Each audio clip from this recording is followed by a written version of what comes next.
You know, I really think the NBA is the world's biggest reality show. It's reality show for dudes. Like NBA teens got me in my Keeping Up with the Kardashians bag, but for basketball. It's insane. We both know why we're here. Kevin Durant has formally requested a trade from the Brooklyn Nets as of today.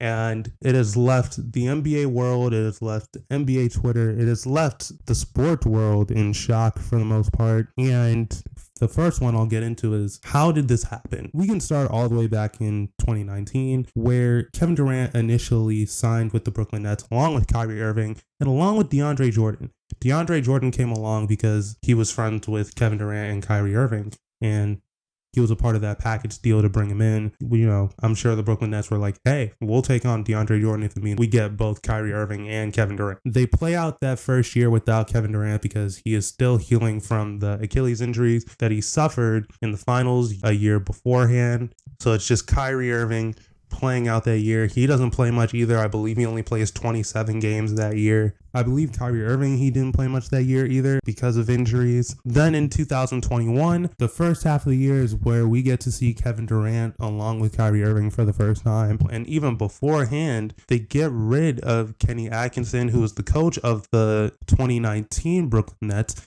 They get rid of Kenny Atkinson for Steve Nash, who is also a good friend to Kevin Durant. They formed a relationship during their time together with the Golden State Warriors, and they play out that first half of the year. Then they trade for James Harden. The Brooklyn Nets trade for James Harden. It's a 3-team deal, I believe, involving Cleveland as well. So it's Houston, Brooklyn, and Cleveland that sends Jared Allen to Cleveland. The Nets send off Caris LeVert to Indiana, and they send a myriad of picks to Houston to buy in on the idea of a big three featuring Kyrie Irving, James Harden, and Kevin Durant.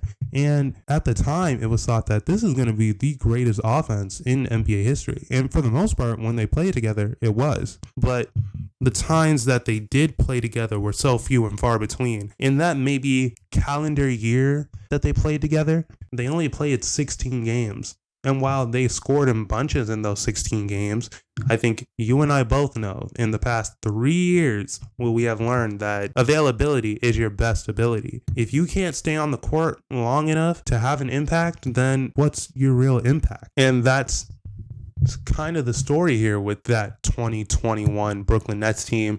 Kyrie Irving, he gets hurt in the playoffs. A knee injury affected him and eventually ended his season in 2021. James Harden, he suffers a hamstring injury that is still reeling at that point. And even despite all that, it led to a Game 7 second round exit against the Milwaukee Bucks, where Kevin Durant just had worn a smaller shoe size. They would have probably been in the NBA Finals that year.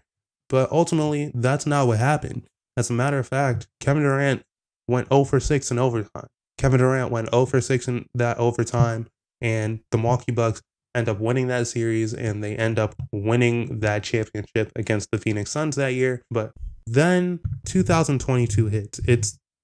We expect this team to come back ready, healthy. Everybody's available for the most part until health and safety protocols hit, or rather certain statuses hit. I won't say exactly what it is, but with Kyrie Irving, there's a certain status that he had at the beginning of the year that basically meant he could only play at max half the games. So the Nets decided, hey, we're just not going to play you at all. During the beginning portion of the year, Kyrie Irving did not play, and Kevin Durant even had his own injury problems, an MCL injury, I believe, that kept him out a majority of the year. So now it was just James Harden on his own, carrying a subpar Brooklyn Nets team that did not have 2 out of their 3 star players. And so they begin to ship out James Harden for Ben Simmons. He hasn't played in like God knows how long. He has not played since the 2021 semifinals. So they do all this. The Brooklyn Nets, they do all this in hopes of getting some sort of realistic opportunity at contention in the Kevin Durant era. And it all comes to a peak in the past few weeks when it was reported that Kyrie Irving might opt out of his player option. There was a world where Kyrie Irving opted out of his player option if the market was there for him. And ultimately, I don't believe there was. There were certain teams that were a little scared off from his availability and just the unpredictability that he has as a player. So he opts into his player option. And today we get the bomb that Kevin Durant has requested a trade. This, in relation to everything that the Brooklyn Nets have done over the past 3 years with the sole purpose of contending with Kevin Durant on your roster, with Kyrie Irving on your roster, this is the apocalypse for them. This is a ultimate bag fumble. But at the same time, there is a bright hope, because while one of the best players of all time requested a trade from your organization, one of the best players of all time just requested a trade from your organization. And there is a steep price to pay if you want a player of his caliber.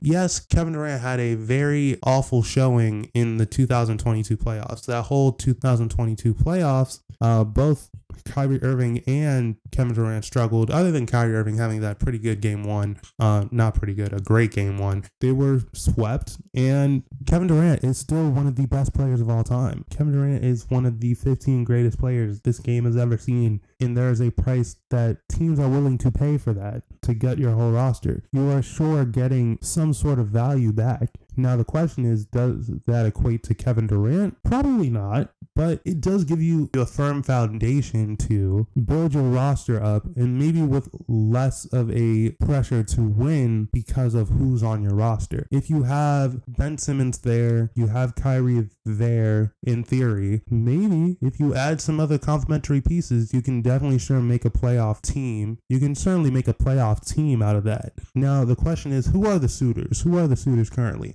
I've heard reports that the Phoenix Suns are at the top of Kevin Durant's list. That if he were to be traded anywhere, Phoenix is the team that he wants to be traded to. And I find that nothing short of hilarious, because if you remember 6 years ago when Kevin Durant initially left OKC to go to Golden State, Golden State was by far the number one team. Well, not by far, the Spurs were still relevant, but Golden State was a 73-9 team. They were the best team in all of the NBA. Now, literally 6 years later, Kevin Durant is requested a trade in his best destination, or his most preferred destination is the best team in the NBA. I can't make this up. But then you also have teams like the Heat. You also have teams like Philadelphia that have also come up fairly recently as suitors for Kevin Durant. But those are just three of, I'm sure, many teams that would gut their roster in hopes of getting a player of Kevin Durant's caliber on their team to suit up for them next year. At the same time, though, what does a realistic trade package look like for Kevin Durant? To be honest with you, I would not be able to tell you. Like I previously mentioned earlier, Kevin Durant is one of the best players in all of basketball. And what that would mean to an organization in terms of what value they would need to have to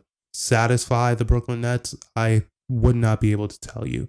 But we shall see what this situation will unfold to be in the coming days, maybe even a little earlier than that. Who knows?